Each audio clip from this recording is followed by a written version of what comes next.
책을 너무 좋아하는 소녀가 있었습니다. 그 소녀는 자신의 꿈과는 너무 다른 삶을 살았어요. 나이가 든 후 소녀는 생각했습니다. 해보고 싶은 걸 해보자. 현실에 밀려난 책에 대한 그리움을 여러분과 함께 나누고 싶습니다.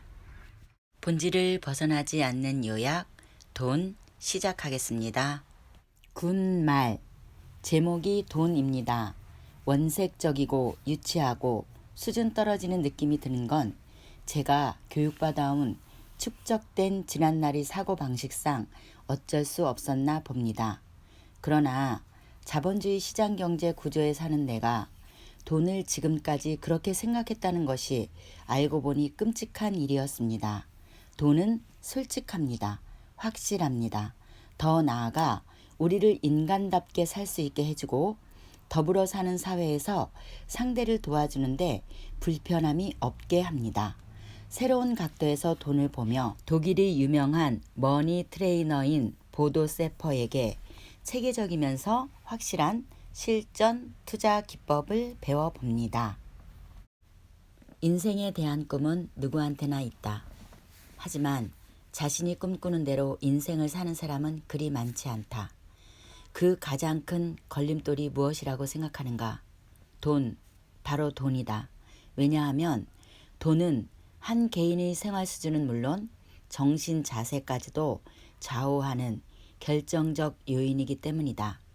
나는 돈과 성공 그리고 행복의 문제를 10여 년이 넘게 연구하며 돈을 다른 각도에서 다르게 보는 법을 터득하게 되었다. 즉, 돈은 우리가 가진 가능성이 완전히 소진되지 않도록 지켜주는 보루이며 나아가서는 우리의 가능성을 최고로 끌어올려주는 도르래도 될 수 있다는 것이다. 어떻게 하면 7년 안에 큰 돈을 모을 수 있는가? 당신도 이미 짐작하겠지만 여기서 중요한 것은 단순히 7년 후 내 수중에 돈이 얼마가 있느냐가 아니라 그때 내가 어떤 마음과 모습을 살고 있냐는 것이다. 이 책에 나와 있는 도움말들을 하나하나 실천에 옮기다 보면 당신은 어느새 목표에 가깝게 다가서 있는 자신을 발견하게 될 것이다. 문제는 예나 지금이나 아주 단순하다. 우리가 마음속 깊이 느끼는 것과 실제로 사는 모습이 서로 다른 것이다. 그러면 우리가 꿈꾸는 인생을 살지 못하도록 우리 발목을 잡고 있는 것은 무엇일까? 우리는 살면서 자신의 인생에 큰 영향을 끼치는 상황을 몇 차례 겪게 된다. 그것들은 우리 인생을 좋은 쪽으로 바꿀 수도 있고 나쁜 쪽으로 바꿀 수도 있다. 내가 처음으로 돈에 대해 진지하게 생각할 기회가 온 것은 바로 6살 때였다. 사람들이 몸도 성취하는 변호사인 아버지를 붙들고 한 이야기가 뭐였는지 아는가? 항상 돈 이야기였다. 돈 걱정. 그래서 나는 30살에 백만장자가 되겠다고 굳게 마음먹었다. 그러나 결심만으로 부자가 되지는 않는다. 가치와 목표가 일치해야 한다. 낙관주의와 자신감을 혼동하지도 말라. 낙관주의가 사람들로 하여금 모든 일이 긍정적인 면을 보도록 하는 반면 자신감은 그 어두운 면까지도 감당할 수 있다는 확신을 준다. 한 사람의 재정 상태는 그의 자신감 형성에 아주 결정적인 작용을 한다. 자신감이 없는 사람은 인간으로서 최소한의 삶을 살 뿐이다. 지난 7년간 당신의 개인 재산은 얼마나 늘었는가? 당신이 계속 지금처럼 산다면 7년 후에도 당신은 비슷한 액수를 또다시 적어넣게 될 것이다. 다른 결과를 얻고 싶다면 당연히 무언가를 해야 한다. 당신은 새로운 길을 가야만 하며 생각부터 바꾸는 것이 그 첫걸음이다. 정말 솔직히 돈에 대해 어떻게 생각하는가? 당신의 무의식 가운데 돈은 나쁜 것이라는 생각이 있다면 당신이 부자가 되기는 애초에 틀린 일이다. 돈은 좋은 것이다. 나는 26살 때 내게 부의 원칙을 가르쳐준 스승을 만났다. 그리고 나는 그로부터 4년도 채 지나지 않아 내가 가진 돈의 이자만으로 살 수 있을 정도가 되었다. 단지 돈 때문에 스스로 원하지도 않는 일을 해야 하는 상황을 만들지 마라. 경제적 자유란 그래서 필요한 것이다. 돈은 균형 잡힌 삶을 위해 매우 중요한 것이다. 짧은 시간 내에 부자가 된 사람들한테는 어떤 비결이 있었을까? 그들은 자신을 위해 쓸 수 있는 돈을 가능한 한 많이 갖고 싶어 했던 사람들이다. 그들은 평생 돈 버는 기계로 살기보다 돈 버는 기계를 갖고자 했던 사람들이다. 해결책은 이렇다. 당신이 지금 몰두하고 있는 취미가 무엇인가? 이를 바탕으로 경력을 쌓아라. 즉, 당신의 취미를 활용해 돈을 벌라는 얘기다. 삶을 최적화할 것인가? 최소화할 것인가? 자신의 삶을 최적화하기 위해 끊임없이 노력해야 한다. 많은 사람들이 계획을 실천에 옮기지 못하는 이유는 꿈과 목표와 가치와 전략을 한 곳에 묶지 못했기 때문이다. 미국 조지아 주립대학의 토마스 스탠리 교수는 장장 12년에 걸쳐 부자들의 삶을 연구했다. 그 결과 그는 부자들이 이 세상에서 가장 만족스러운 삶을 살고 있다는 사실을 확인했다. 그들은 자신의 꿈과 목표와 가치와 전략을 서로 잘 조화시킨 사람들이기 때문이다. 분명 당신은 자신이 꿈꾸는 일의 대부분이 돈을 필요로 한다는 사실에 놀라게 될 것이다. 당신의 꿈과 목표는 당신이 소중하게 여기는 가치와 잘 조화를 이루어야만 한다. 우리에게 무슨 일이 일어났느냐가 아니라 우리가 그것에 어떻게 대응하느냐이다. 우리는 항상 안전에 대한 욕구가 있지만 모험과 변화에 대한 욕구 또한 있다. 문제는 그것이 우리의 개인적 세계 안에는 있으되 관리 영역을 벗어나 있기 때문에 힘든 것이다. 그래서 내가 이 일을 해낼 수 있을까? 라는 질문엔 포기 가능성이 담겨 있다. 그보다 더 나은 질문은 어떻게 이 일을 해야 하는가이다. 어떻게는 해결을 찾고 왜는 변명을 찾는다. 돈이 당신 삶에서 너무 높은 위치를 차지하지 않도록 하기 위해서 당신은 평소에 돈에 대해 책임을 져야 한다. 우리는 더 이상 성장하지 않으면 죽는다. 성장이 곧 삶이다. 왜 책을 읽는 것이 중요할까? 우선 그것이 곧 아이디어로 이어지기 때문이다. 책 읽기가 중요한 또 다른 이유는 우리의 수입이 우리가 책을 읽는 양에 비례해서 늘어나기 때문이다. 위험 없이는 기적도 없다. 7년 안에 부자가 되려면 위험을 감수할 준비가 되어 있어야 한다. 어느 유명한 투사가 말했다. 겁이 없어서 황소와 싸운다면 그건 아무것도 아니다. 그리고 겁이 나서 황소와 싸우지 않는다면 그 또한 아무것도 아니다. 하지만 겁이 나는데도 황소와 싸우는 것은 대단한 일이다. 우리는 지금까지 방식대로 하는 것도 때론 위험할 수 있다는 사실을 생각하지 못한다. 지금까지 방식은 단지 더 친근하게 보일 뿐 절대 더 안전한 것이 아니다. 무언가 바뀌기를 바란다면 먼저 자신이 바뀌어야 한다. 인생은 홈쇼핑 회사와 같다. 우리가 보내달라고 하는 것만 보내준다. 돈은 언제라도 많이만 보내달라는 주문은 통하지 않는다. 당신에게 있어 어느 정도가 잘 사는 건지 명확한 숫자를 댈 수 있어야 한다. 그러므로 언제까지 얼마의 돈을 모으기 원하는지 아래에 적어보기 바란다. 거대한 부를 쌓은 사람들이라고 모두 철통 같은 원칙에 따라 모범적인 생활만 하는 것이 아니다. 단지 그들은 반드시 해야 하는 일을 하는 것뿐이다. 그들은 가난하게 살거나 그냥 평범하게 사는 것을 참지 못하는 것이다. 현재 우리가 가진 것에 감사하는 것은 꼭 필요한 일이다. 하지만 내일도 그것에 만족한다면 그것은 성장 발전하고자 하는 인간적 욕구를 거스르는 것이다. 나무는 살아있는 한 계속 자란다. 성장 발전이 멈춘 인간은 죽어가기 시작한다. 가장 큰 만족은 모든 것을 쏟아 부었을 때 얻어진다. 자신의 약점을 모두 없애야 부자가 될 수 있다는 말을 한 번쯤 들어본 적이 있을 것이다. 하지만 요즘은 그런 생각이 큰 공감을 얻지 못하고 있다. 자신의 약점을 상대로 싸우는 사람은 기껏 평균에 도달하기 위해 많은 에너지를 소모하는 사람이다. 이기기 위해 게임하는 것과 지지 않기 위해 게임하는 것은 큰 차이가 있다. 돈에 대해 대부분의 사람들이 갖고 있는 신념으로는 부자가 될 수 없다. 돈이 아름답고 좋은 것이라고 생각하지 않는다면 아무리 돈을 많이 벌고 싶어도 부자가 될 수 없다.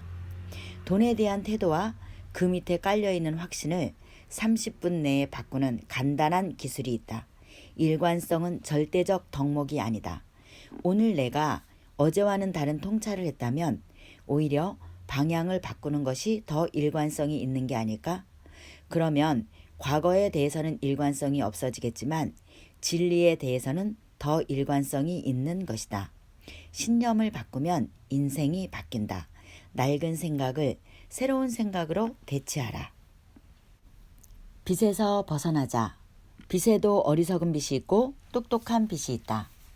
소비를 위해서 빚을 지는 것은 아주 위험한 일이다. 우리가 원하는 것이 모두 우리에게 필요한 것은 아니다라는 말을 기억하라. 단기적 해법이 갖고 있는 문제는 그것이 우리를 장기적인 목표에서 점점 멀어지게 한다. 빚은 대개 사람들이 고통을 피하고자 할 때 얻게 된다. 자기 마음에 드는 일을 할 능력이 없으면 포기를 해야 하는데 여기서 포기는 곧 고통을 의미한다. 그래서 빚을 얻는다. 사람들에게는 전략적으로 계획을 세우고 분석하는 능력이 있다. 그러나 현재의 고통을 피하고 기쁨을 얻는 일이 계획을 세우고 분석하는 일보다 강한 힘을 발휘하기 때문에 빚을 지게 된다. 우리는 논리적 통찰과 결단이 아니라 신념에 근거하여 행동한다. 그러므로 우리가 신념을 바꾸면 경제적 상황도 바뀐다. 상담을 하면서 항상 경험하는 안타까운 일은 빚을 진 사람이 자책감에 고통스러워하는 점이다. 당신은 채무자일 뿐 패배자는 아니란 사실을 명심해라. 당신의 정체성을 금전적 능력에 비추어 확정하지 말아라. 누가 뭐라고 해도 당신은 인간이지 결코 지폐가 아니다. 그리고 실제로 파산한다 해도 그것조차 당신에게 좋은 점이 있다. 왜냐하면 파산이란 옛것의 종말을 의미하니까. 옛것이 파산되고 나면 새 공간이 생긴다. 이 공간은 이제 새로운 창조물로 채워진다. 실제로 모든 성공담 대부분은 파산 이후에 시작된다. 아무리 파산 지경에 몰려도 항상 현금을 지니고 다녀라. 돈이 생겼을 때 절대로 빚 갚는데 50% 이상을 쓰지 말아라. 100만 원의 여유가 생기면 이 가운데 50만 원만 빚 갚는 데 쓰고 나머지 50만 원을 저축해야 한다. 물론 아무도 모르게 해야 한다. 50대 50 원칙을 이해하고 나니 나의 정체성이 크게 바뀌었다. 이전의 나는 내가 원하는 대로 살 수 있는 게 자유라고 정의했었다. 그러나 현재 자유에 대한 나의 새 정의는 이렇다. 자유는 자신이 계획한 것을 실현하기 위해 절제할 수 있는 능력을 의미한다. 절제는 힘이다. 그리고 절제는 우리 안에 담긴 무한한 능력을 밖으로 끌어낸다. 사람들이 빚을 지면 목표를 낮추어 잡게 되는 이유는 단 하나, 자신감의 결여이다. 반면 많은 빚을 지고도 큰 자신감을 유지하는 사람들이 있는데 그들은 사력을 다해 앞으로 나아가는 것 말고는 자신에게 다른 방법이 없다는 것을 아는 사람들이다. 어둠을 이기는 유일한 방법은 불을 갖고 어둠 속으로 들어가는 것이다. 빛을 없애기 위해 노력하는 것은 종종 어둠을 몰아내고자 하는 것이나 다름없다. 프로는 최상의 컨디션이 아닐 때에도 최상의 일을 해낼 수 있는 사람이다. 더 정확하게 말하면 이렇다. 성공은 누구나 관리할 수 있다. 그러나 실패를 관리하는 것은 쉽지 않다. 수입은 어떻게 늘려야 하나? 누구나 자기가 벌어들이는 만큼만 받는다. 당신의 수입은 당신이 경제시장에 얼마만큼 기여하느냐 하는 것과 거의 정확하게 일치한다. 돈과 기회는 필요에 답하지 않고 능력에 답한다. 당신이 필요하다고 봉급이 인상되지는 않는다. 당신이 더 많이 받을만 할 때 비로소 인상된다. 애가 하나 더 생겨서 더 큰 집이 필요하고요. 큰 차도 필요합니다. 그렇지 않으면 출근하기 어렵습니다. 그래서 더 많은 봉급이 필요합니다. 이렇게 말하면 사장은 봉급 인상은커녕 아마 너 같은 직원은 더 이상 필요 없다고 말할 것이다. 당신의 권리에 대해 지나치게 집착하는 것은 득이 되지 않는다. 회사가 당신을 위해 무엇을 할 수 있는지 묻지 말고 당신이 회사를 위해 무엇을 할 수 있는지 물어라. 상대방이 당신한테서 기대하는 것보다 항상 더 많은 것을 제공하라. 사람들이 놀랄 정도로 기대 이상의 일을 하라. 서로 더 많은 일한 것에 대한 대가를 지불하지 않더라도 계속하라. 왜냐하면 대신 그 대가로 당신은 성공하는 사람들이 일하는 법을 몸에 익히게 되는 것이다. 항상 억만장자가 당신이 일하는 모습을 지켜보고 있다고 생각하라.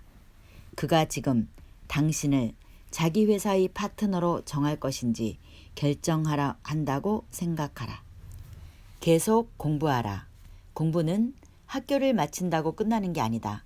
오히려 시작이다.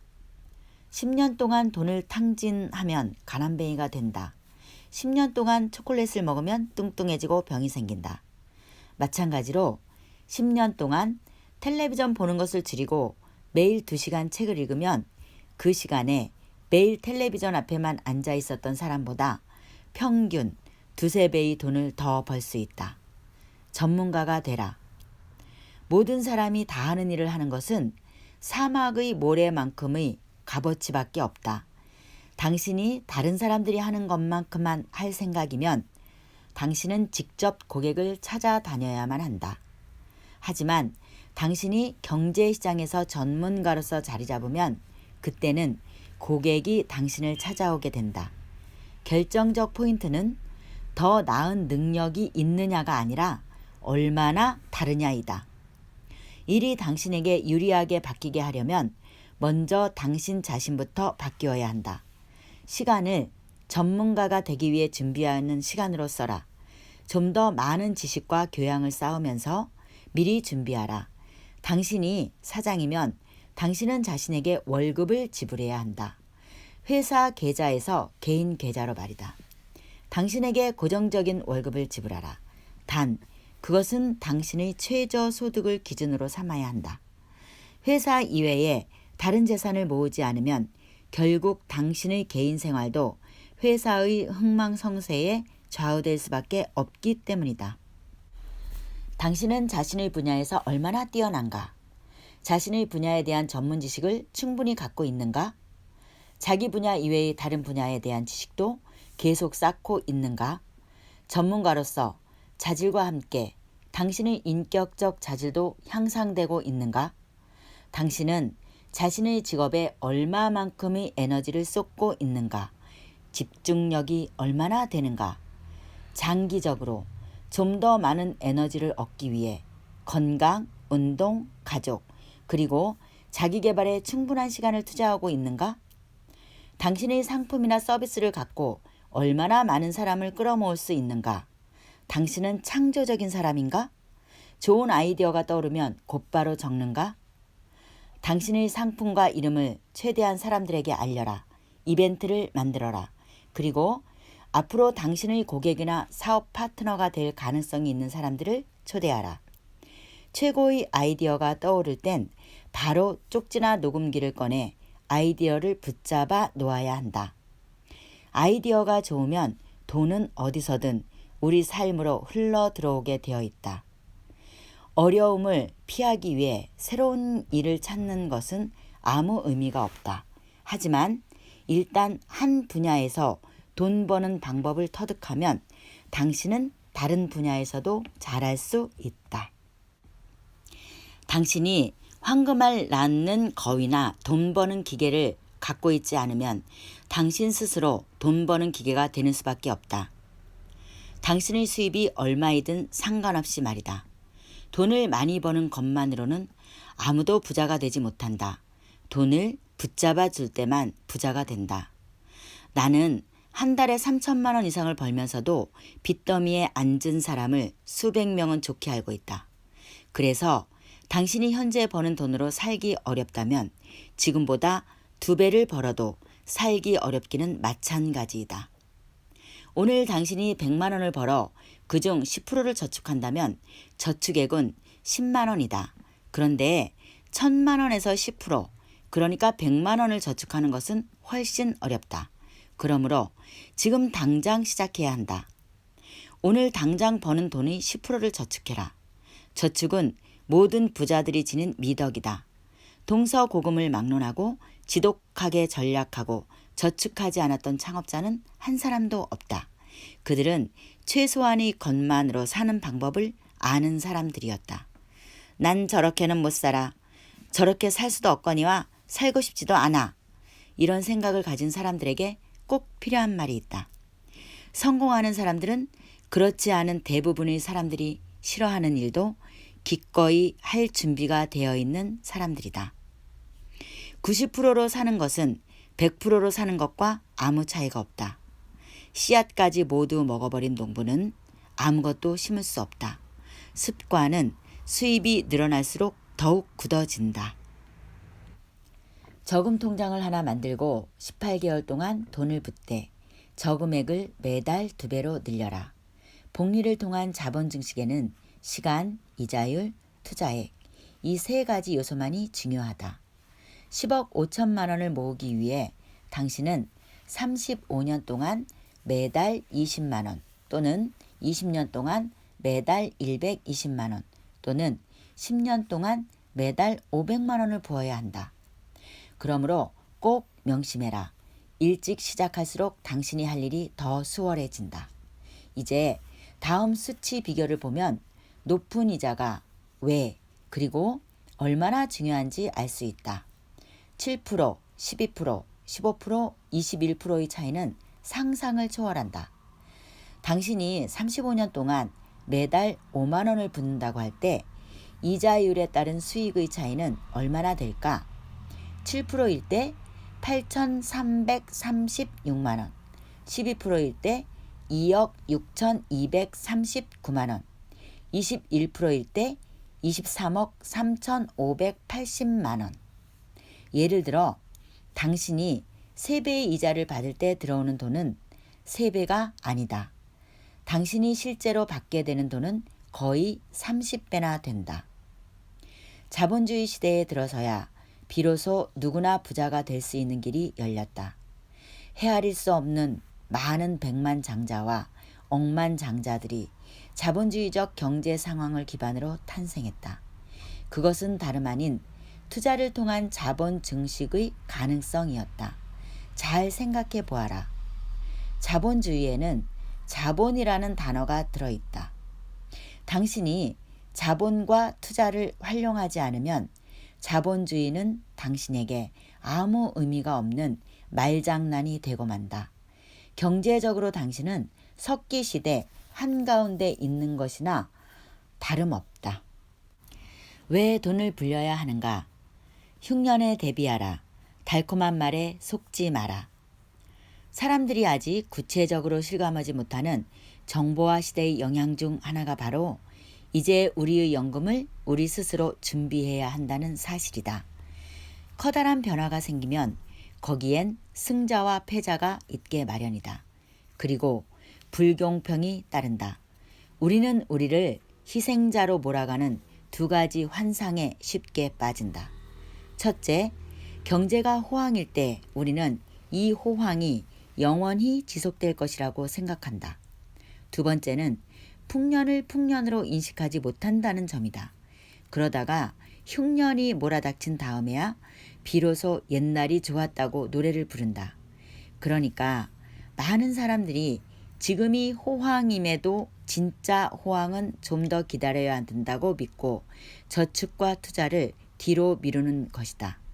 뿐만 아니라 많은 사람들이 돈이 제대로 불어날 수 없는 이런저런 곳에 돈을 묻어두고 투자라는 걸 했다고 생각한다.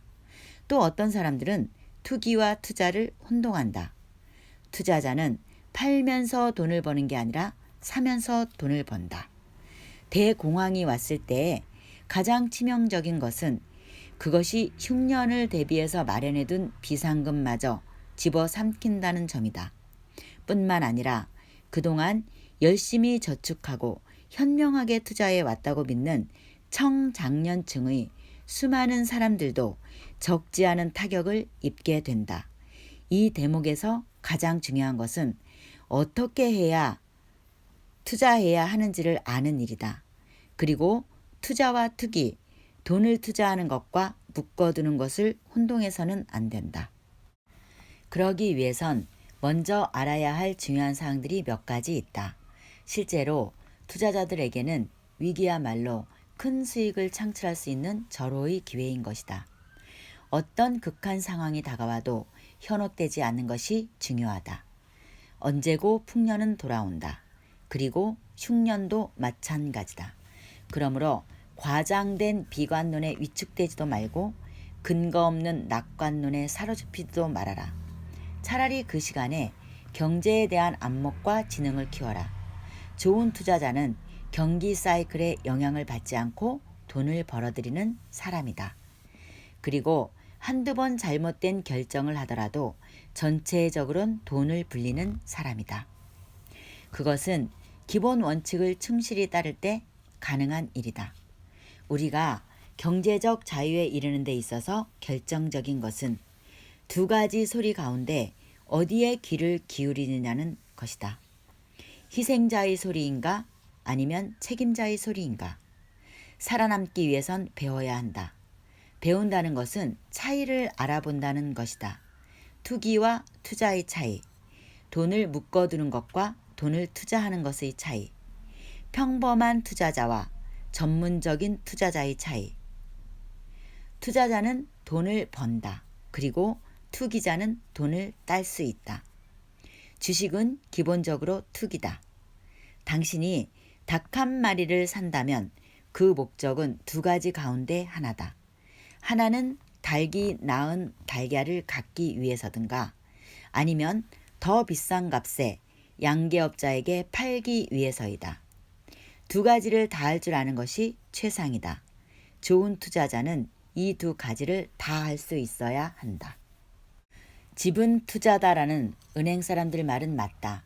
다만 그들은 결정적인 말 하나를 하지 않을 따름이다. 누구를 위한 투자인가? 여러분을 위한 투자는 분명 아닌 것이다. 내가 이 차이를 거듭 강조해서 설명하는 이유는 우리도 은행이 하는 것처럼만 하면 그게 바로 투자라는 걸 알게 하기 위해서이다. 우리가 돈을 쓰면 항상 그것은 다른 사람의 수입이 된다. 먼저 투자부터 하라. 돈을 굴리는데 어떤 방법이 있는지 정확히 파악하라. 현물의 가치는 금전의 가치를 누른다. 인플레이션은 당신의 돈에게는 적이고 당신의 현물에게는 아군이다. 우리가 현물에 투자하면 인플레이션을 겁낼 필요가 없어진다. 위험은 감수할 수밖에 없다. 경제적 자유와 안전은 서로 공존할 수 없기 때문이다. 그러므로 안전을 추구하면 할수록 경제적 자유는 점점 축소된다. 정확히 말하면 안전하다고 해서 절대로 안전한 것이 아니다. 하지만 또 자유롭다고 해서 절대로 자유로운 것도 아니다. 위험을 무릅쓰는 것은 실패를 견뎌낼 준비가 된 사람만 할 수 있다. 돈을 한 번도 잃지 않은 성공한 투자가를 나는 지금까지 단 한 사람도 본 적이 없다. 하지만 나는 돈을 굴리면서 한 번도 손해를 본 적이 없는 가난한 사람은 많이 보았다. 위험 근처에 있는 아예 가지도 않으려는 조심성은 오히려 더 위험하다. 우리 가운데 그 누구도 미래를 예측할 수 없다. 돌이켜볼 때 어떤 투자가 정말 최상의 선택이었는지는 수년이 지난 다음에야 비로소 알게 된다. 그러므로 분산하는 것 외에 달리 다른 방도가 있을 수 없다. 무작정 기다리지만 말고 평균 이상으로 많이 움직여라. 단순히 주어진 상황에 만족하지 말고 새로운 길을 찾아라. 생활의 편의가 우선인가? 경제적 안정이 먼저인가? 투자하기 원하는가? 아니면 투기로 만족하는가? 혼자서 할 것인가? 아니면 전문가의 도움을 받을 것인가? 우리는 미래를 알 수 없다. 하지만 미래를 만들어갈 수는 있다. 이때 긍정적인 생각과 말만 미래를 만들어 나가는 것이 아니라 부정적인 생각과 말도 미래에 똑같이 간섭하고 끼어든다. 하나는 악몽을 보고 다른 하나는 찬란한 미래를 본다. 그리고 둘 다 우리에게 동화를 들려준다. 그런데 문제는 두 가지 동화 모두 진짜로 실현되려는 경향을 갖고 있다는 점이다. 그렇다면 당신은 어느 쪽을 택하겠는가? 이왕이면 환상적인 미래를 말하는 목소리에 귀를 기울여라. 아름다운 꿈을 바라보라. 언젠가 마땅히 현실이 되어야 할 동화를 선택하라.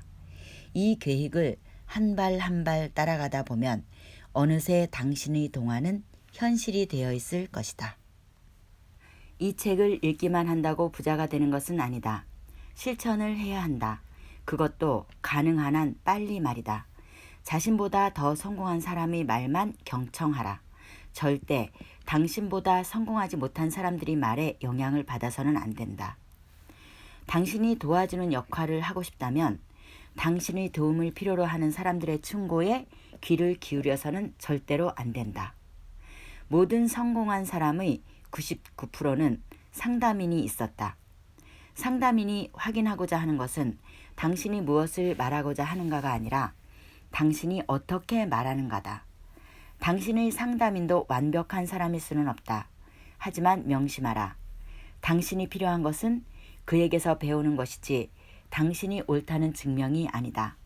좋은 상담인은 효과적이지 못한 생각은 곧장 바꾸어 버린다. 이런 것을 말 바꾸기라고 불러서는 안 된다. 그것은 유연성이고 성공하는 사고방식인 것이다. 상담인 시스템이 당신을 성공하게 만들었다면 당신도 그것을 통해서 감사의 표시를 해야 한다. 그러므로 당신도 다른 사람을 상담함으로써 빚을 갚아라. 몇 년 전부터 나는 한 달에 한 명씩 성공한 사람을 사귀는 것을 습관으로 만들었다. 만남에서는 항상 다른 사람의 이익을 먼저 생각하라. 물론 당신은 이런 것이 상호적으로 이루어질 수 있는 만남만을 유지해야 한다. 이제 당신은 돈에 대한 자신의 태도를 바꾸는 방법과 부자가 되기 위한 지혜가 어떤 것인지를 알게 되었다. 당신이 벌어들인 돈은 당신 혼자만의 것이 아니다. 성공하고 또 행복한 삶을 산 사람들의 전기를 잘 관찰해 보면 그들이 자신의 부를 항상 다른 사람들과 나누었다는 사실을 확인할 수 있다. 많이 벌 수 있는 능력과 권리를 갖고 있는 사람들은 또한 적게 버는 사람들을 돌볼 의무가 있다. 놀랍게도 소득의 10%를 기부하는 사람들은 전혀 돈 문제에 시달리지 않는다. 기부는 풍요의 표시다. 돕는 사람은 더불어 사는 세상의 의미를 아는 사람이다. 책임은 대답하는 능력을 말한다. 주는 자만이 진실로 책임을 떠맡는 것이다. 아는 것이 힘이라는 말은 틀린 말이다. 바르게 말하면 아는 것은 실제로 적용될 때만 힘이 된다. 그러므로 지금 당장 강력한 목표를 세우고 실천해라. 이제 아주 새롭고 독특한 여행을 시작하라. 그것은 이제까지 꿈꾸어 온 것보다 훨씬 강력한 삶으로 당신을 데려가 줄 것이다. 내가 이렇게 말할 수 있는 것은 지금 내가 바로 이 책에서 쓰고 있는 원칙들을 내 삶에 적용하면서 그 길을 몸소 걸어왔기 때문이다. 이제 당신의 인생을 하나의 걸작품으로 만들어라. 이것만은 꼭 같이 해봐요. 당장 은행에 가서 통장을 만들어요. 그리고 매달 지출의 10%를 저축하는 거예요. 보도세퍼가 말했듯이 지금까지 저축하는 것, 보험료 내는 것 등이 아니고 순수 우리가 써오던 생활비에서 말이죠. 이것을 3개월마다 배로 올려봐요. 최소한으로 살아가는 습관, 그리고 최소한의 경제적 에어백을 만드는 일. 이것으로 한 발 출발해 보는 거 어때요?